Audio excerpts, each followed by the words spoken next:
O ensino médio ideal fecha 2019 com várias aprovações em medicina e 2 aprovações no ITA, o vestibular mais concorrido do Brasil.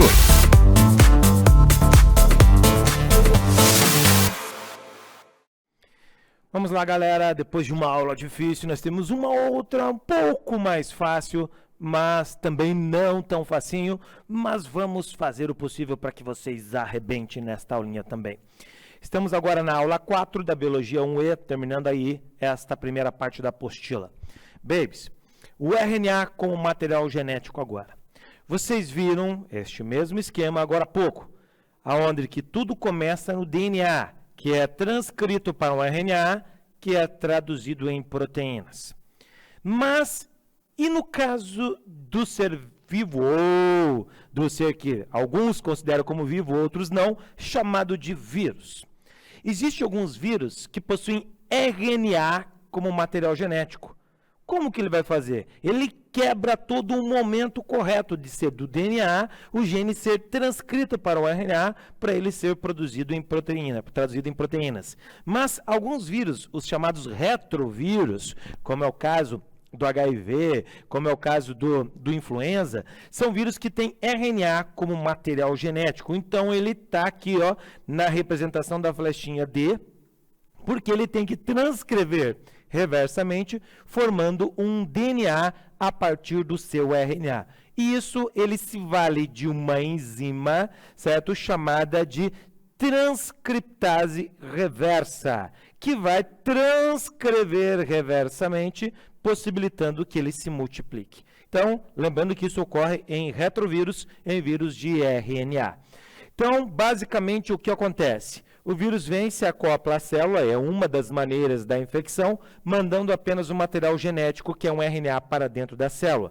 Mas ele manda junto com o RNA esta enziminha linda e maravilhosa, chamada de transcriptase reversa.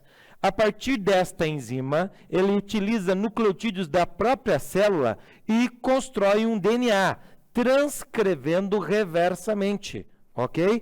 Transcrevendo reversamente, a partir da transcriptase reversa, ele monta um DNA que vai funcionar como um gene viral, ok? Um DNA fita dupla.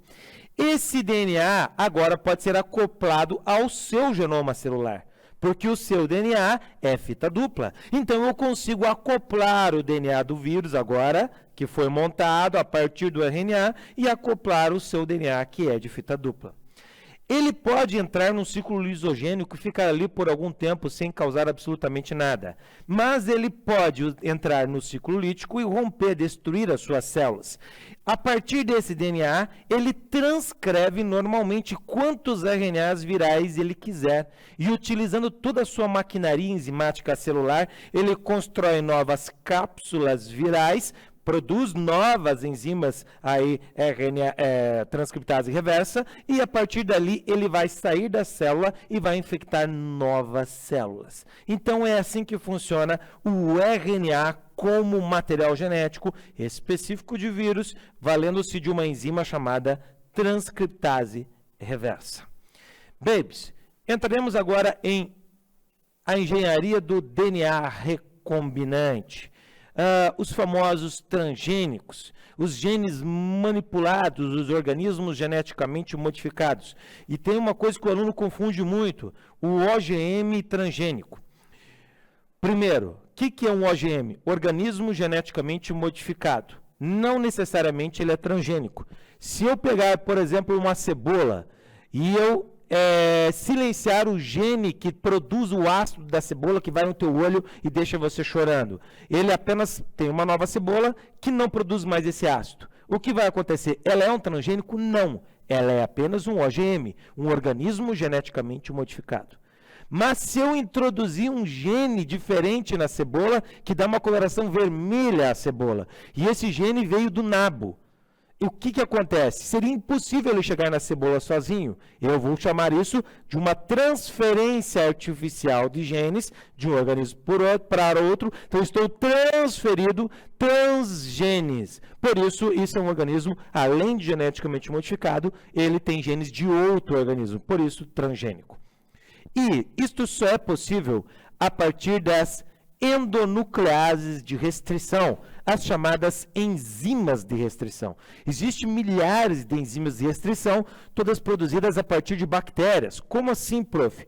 As bactérias, ao longo de milhares de anos, foram invadidas por vírus, e os vírus destroem todo o material genético bacteriano para produzir o seu próprio material genético. E ao longo de toda essa evolução, as bactérias produziram enzimas que vão cortar esse DNA viral, esse RNA viral, em determinados trechos, certo? Para poder se proteger da invasão desses vírus. Essas são chamadas de endonucleases de restrição ou apenas enzimas de restrição.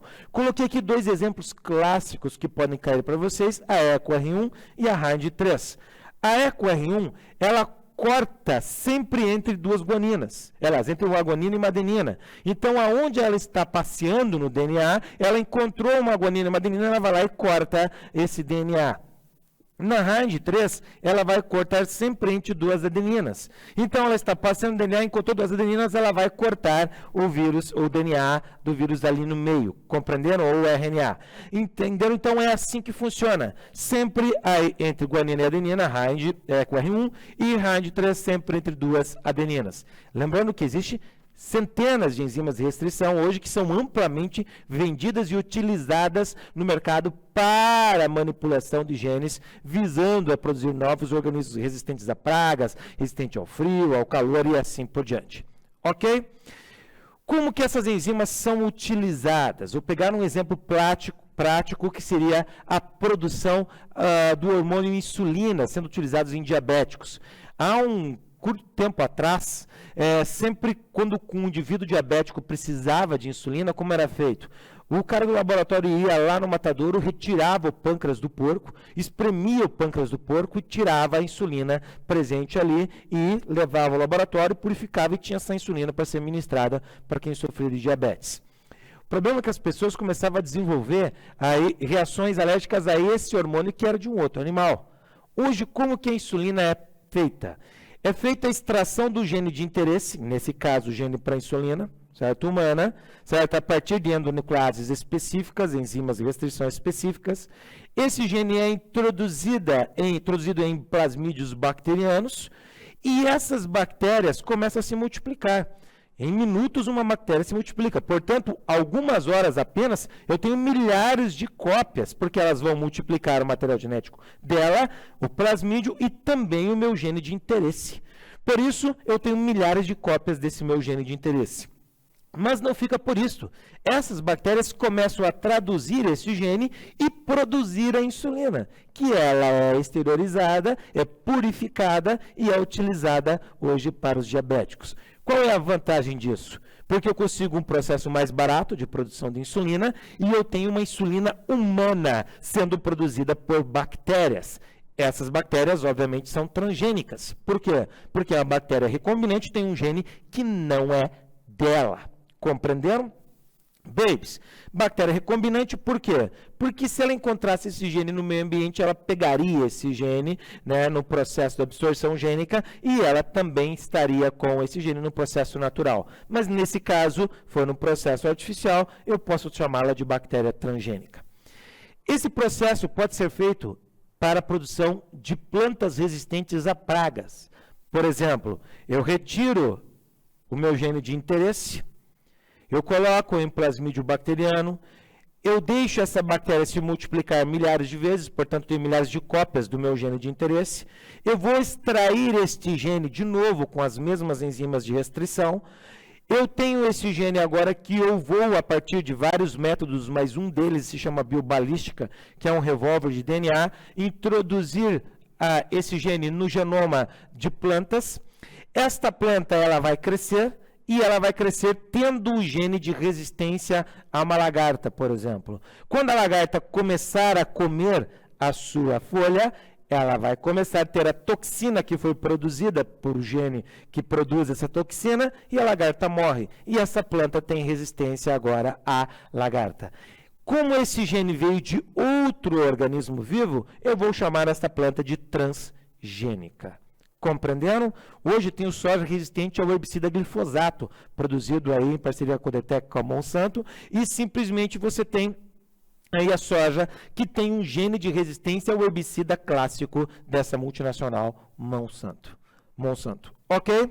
Beleza?